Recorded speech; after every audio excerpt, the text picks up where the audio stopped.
কি অবস্থা তোমাদের? আশা করি তোমরা সবাই অনেক ভালো আছো। তো আজকে দেখো, আজকে আমরা তোমাদের ওয়ান দেখেছিলে এবং পার্ট টু দেখেছিলে। পার্ট ওয়ানে আমরা কি শিখেছিলাম?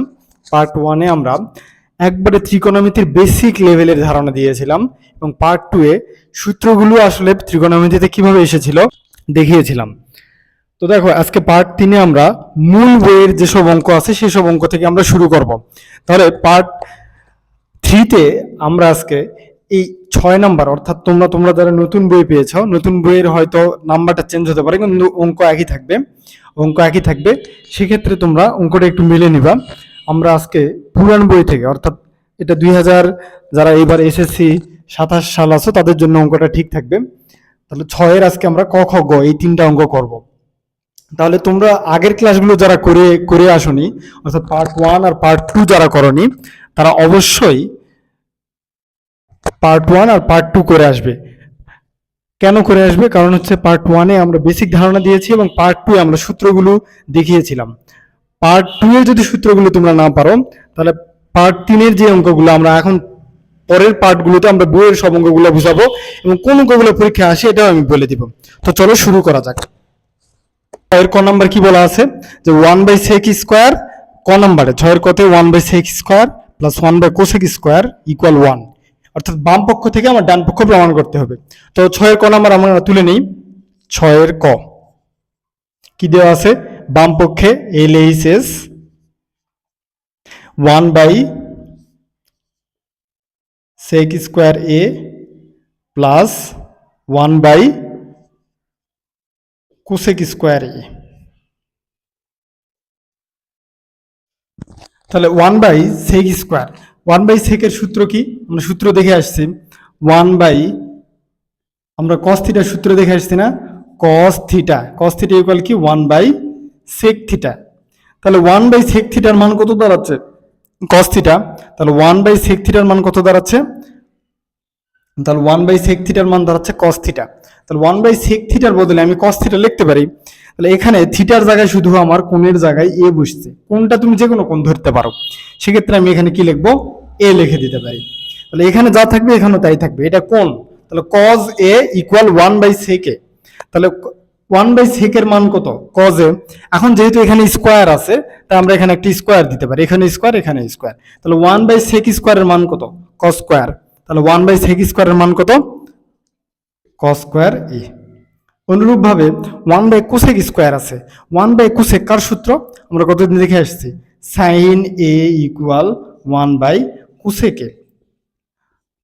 অর্থাৎ গত ক্লাসে যারা করেছিলে, অর্থাৎ পার্ট টু যারা করে আসছো, তারা হয়তো দেখছিলেন যে আমরা সূত্রটা কিভাবে ফেলাইছিলাম, যে সাইন থিটার সূত্র কি 1/cosec থিটা। তাহলে 1/cosec এর বদলে আমি সাইন এ লিখতে পারি। তাহলে স্কোয়ার থাকলে এখানে খালি একটা স্কোয়ার বসাবো, স্কোয়ার থাকলে এখানে খালি স্কোয়ার বসাবো। তাহলে 1/cosec² এর মান কত? সাইন স্কোয়ারে।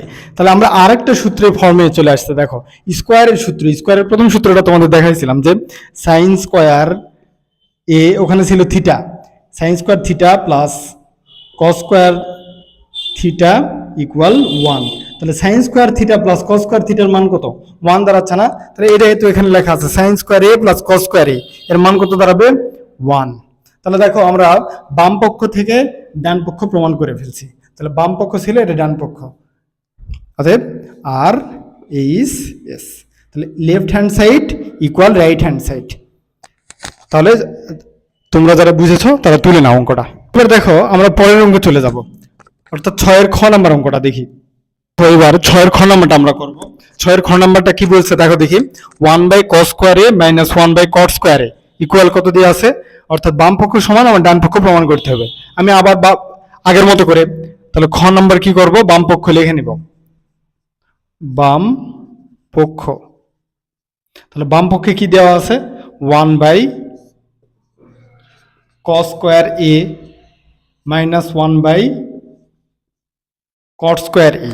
তাহলে 1/cos², আমরা পার্ট টুতে সূত্র যখন পড়েছিলাম তখন 1/cos এর সূত্র কি দেখে আসছিলাম, যে cos এর সূত্র আমরা দেখে আসছি, cos a equal 1/sec a। আমরা যদি উল্টে দিই তাহলে হবে কি, এখানে এটা উল্টে যাবে, এটা ঠিক হয়ে যাবে। দেখো, তাহলে cos উল্টে যাবে, 1/cos a তাহলে এই পারে থাকবে সেকে, অর্থাৎ দুইটাই উল্টে দিছি, এটা উল্টে দিছি তখন এটা এরকম হয়ে গেছে। যদি আমি সূত্রটা আর একটু ভালোভাবে দেয়, যদি দেখো কজের নিচে কিছু নাই মানে কত আছে, কজের নিচে কিছু নাই মানে 1 আছে। দেখো যদি আমরা দুই পারেই উল্টে দিই তাহলে এখানে 1 উপরে চলে যাবে, অর্থাৎ বাম পাশে 1টা কি হবে, উপরে চলে যাবে এবং কজটা নিচে আসবে। তাহলে কজে আর এটা উপরে চলে যাবে, তাহলে সেকে আর 1 নিচে চলে আসবে, নিচের 1 এর তো দাম নেই। তার মানে আমরা 1/cos এর মান কত পাচ্ছি, 1/cos এর মান সেকে পাচ্ছি। তাহলে 1 এখানে যদি স্কোয়ার করে দেই তাহলে 1/cos স্কোয়ারের মান কত পাচ্ছি, 1/cos স্কোয়ারের মান সেক স্কোয়ার পাচ্ছি। তাহলে 1/cos স্কোয়ারের মান কত হবে, সেক স্কোয়ার এ। এখন আমি সূত্রগুলো যদিও ভেঙে ভেঙে দেখাচ্ছি, কিন্তু পরবর্তীতে আমি সূত্রগুলো আর ভাঙাবো না, একবার মান বসে দিব তোমাদের বলে বলে। এখন দেখো 1/cot, আমরা tan এর সূত্র পড়ে আসছি। দেখো tan a, tan এর সূত্র কি 1/cot a। তাহলে এখান থেকে আগের মতো করে আমরা উল্টে যদি দিই তাহলে 1/tan a এবারে 1/tan a হয়ে যাবে আর এটা cot a হয়ে যাবে। তাহলে cot এর মান কত দাঁড়াচ্ছে 1/tan a। তাহলে 1/cot এর মান কত দাঁড়াচ্ছে, 1/cot এর মান tan a। তাহলে 1/cot স্কয়ার আছে, এখানে আমরা কি বসাতে পারি, tan স্কয়ার a। তাহলে 1/cot স্কয়ারের মান কত, tan স্কয়ার a। এখন আমরা স্কয়ারের সূত্র দেখে আসছি, স্কয়ারের সূত্র। তাহলে সেক স্কয়ারের সূত্র দেখাইছিলাম তোমাদের গত সূত্রের ক্লাসে, অর্থাৎ পার্ট 2 তে আমরা সূত্র পড়ে আসছিলাম যখন, তখন ওখানে সেক স্কয়ারের সূত্র ছিল সেক square A equal 1 plus tan square এ, এটা সূত্র ছিল। তাহলে এখানে দেখো tan স্কয়ারের সামনে প্লাস আছে, এবার যদি বাম পাশে আসে তাহলে কি হয়ে যাবে, মাইনাস হবে। অর্থাৎ সেক স্কয়ারে tan স্কয়ার যদি বামে আসে তাহলে minus tan square A equal 1।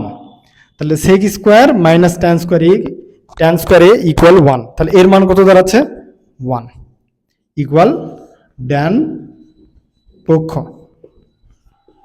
প্রমাণিত। তাহলে অঙ্কটা তুলে নাও তোমরা। দেখো যদিও আমি অঙ্কগুলো করাই দিচ্ছি যাতে করে তোমাদের বেসিক গুলো এবং সূত্রগুলো মুখস্থ হয়, পরবর্তীতে যাতে কঠিন কঠিন অঙ্কগুলো তোমাদের কাছে সোজা লাগে, কারণ তোমাদের এই অঙ্কগুলো আগে বেশি করে প্র্যাকটিস করতে হবে। বুঝতে পারছো?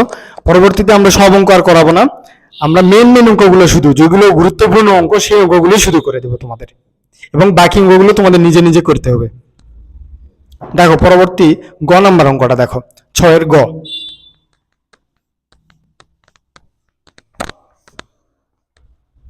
গ নাম্বার কি দিছে, গ নাম্বার কি বলছে তোমরা এটা নিজে নিজে করার ট্রাই করো দেখি। বাম পক্ষ সমান ডান পক্ষ, বাম পক্ষ সমান ডান পক্ষ প্রমাণ করতে বলছে। তাহলে আমরা বাম পক্ষ লিখে নিব, বাম পক্ষ, বাম পক্ষে কি দেওয়া আছে, 1/sin স্কয়ার এ মাইনাস 1/tan স্কয়ার এ। তাহলে এখানে 1/sin স্কয়ার, অর্থাৎ 1/sin এর সূত্র কি আমরা দেখে এসেছি, অর্থাৎ sin a equal 1/cosec a।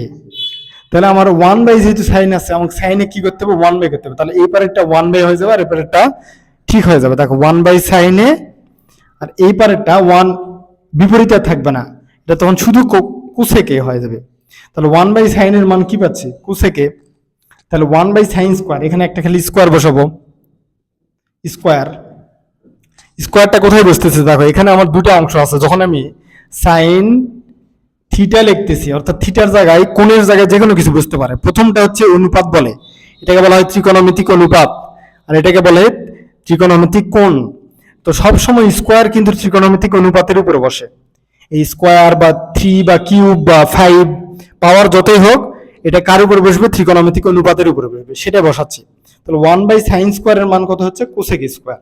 তাহলে 1/sin স্কয়ারের মান কত, cosec স্কয়ারে মাইনাস 1/tan স্কয়ারের মান কত, 1/tan স্কয়ারের মান হচ্ছে cot স্কয়ার। আগের মতো করে তোমরা সূত্র বের করে নিবা। তাহলে এখন আমরা স্কয়ারের সূত্র দেখে আসছিলাম, স্কয়ারের cosec স্কয়ারের সূত্র কি ছিল, cosec স্কয়ারের সূত্র কি ছিল বলো দেখি। তাহলে cosec স্কয়ারের সূত্র ছিল cosec square a equal 1 plus cot square a, 1 plus cot square a। cot square a plus আছে, বাম পাশে আসলে কি হয়ে যাবে, মাইনাস। তাহলে cosec square a minus cot square a equal 1। তাহলে এটার মান কত দাঁড়াচ্ছে, 1। তাহলে এটার মান কত দাঁড়াচ্ছে, 1 ইকুয়াল ডান পক্ষ প্রমাণিত। তাহলে এইভাবে তোমরা যদি বইয়ের প্রত্যেকটা অঙ্ক বুঝতে পারো, করতে পারো, তাহলে তোমাদের কাছে পরীক্ষায় তোমাদের যে কোনো ধরনের অঙ্ক আসুক তোমরা সহজে করতে পারবে। এই কারণে আমি বলি বারবার তোমাদের যে তোমাদের বেসিকটা আগে ভালো মতো কমপ্লিট করতে হবে, অর্থাৎ তোমাদের সূত্রগুলো কিভাবে আসছে সূত্রগুলো মুখস্থ রাখতে হবে, এবং কোণের সাথে বাহুর সম্পর্ক কি, অর্থাৎ প্রথম ক্লাসে আমি যেগুলো পড়াইছিলাম সেগুলো গুরুত্বপূর্ণ ছিল। তো তোমরা এখনো যারা আমার চ্যানেলটি সাবস্ক্রাইব করে আসোনি ভাইয়ারা, তোমরা দ্রুত সাবস্ক্রাইব করে আসো, যাতে করে তোমরা পরবর্তী পার্ট 4, পার্ট 5 এই অঙ্কগুলো তোমরা সহজে পেয়ে যাও। তাহলে আজকে এই পর্যন্তই, পরবর্তী ক্লাসে আবার দেখা হবে। ধন্যবাদ।